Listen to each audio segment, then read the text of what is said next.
আইসিসির বেঁধে দেওয়া সময়ের মধ্যে এবার অফিসিয়ালি ভারতে গিয়ে বিশ্বকাপ খেলতে না যাওয়ার সিদ্ধান্ত আরও একবার জানিয়ে দিয়েছে বাংলাদেশ ক্রিকেট বোর্ড। যুব ও ক্রীড়া উপদেষ্টার সাথে বাংলাদেশের ক্রিকেটারদের বৈঠকের পর এমন সিদ্ধান্ত জানিয়েছে যুব ও ক্রীড়া উপদেষ্টা আসিফ নজরুল। এদিকে এর আগের দিন আইসিসি জানিয়েছে বাংলাদেশ বিশ্বকাপ খেলতে হলে তা খেলতে হবে ভারতের মাটিতে, ভেন্যু পরিবর্তন হচ্ছে না। পূর্ণ সদস্যের ১৬ বোর্ডের ভোটাভুটির মাধ্যমে চূড়ান্ত হয়েছে সিদ্ধান্ত, যেখানে বাংলাদেশের বিপক্ষে পড়েছে ১৪ ভোট, বাংলাদেশের পক্ষে কেবল ছিল ২টা। এদিকে টি-২০ বিশ্বকাপ অফিসিয়ালি বাংলাদেশ বয়কট করার পর গণমাধ্যমে উঠে এলো বিশ্বকাপ বয়কটের ফলে বাংলাদেশের কি ক্ষতি হলো। বিশ্ব ক্রিকেট থেকে কি হারিয়ে যেতে বসেছে বাংলাদেশ ক্রিকেট দল? বাংলাদেশের সম্ভাব্য ক্ষতির যে তালিকা দেখা গেল তা দেখলে যে কারো চোখ কপালে উঠবে।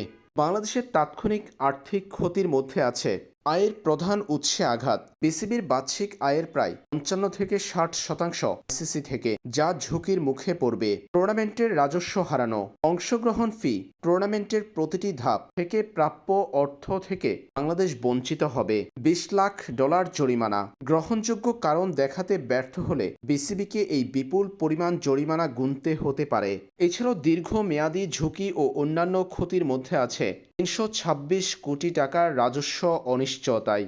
২০২৪ থেকে ২৭ চক্রে আইসিসি থেকে প্রাপ্য বিশাল অঙ্কের এই রাজস্ব ঝুঁকির মুখে পড়বে। পরবর্তী বিশ্বকাপে সরাসরি খেলার সুযোগ হারানো, ২০২৬ টি-২০ বিশ্বকাপে সরাসরি খেলার পরিবর্তে বাছাই পর্ব খেলতে হতে পারে বাংলাদেশের। দ্বিপাক্ষিক সম্পর্ক ঝুঁকির মুখে, বাংলাদেশে অনুষ্ঠিতব্য এশিয়া কাপে ভারতের অংশগ্রহণ অনিশ্চিত হয়ে পড়তে পারে।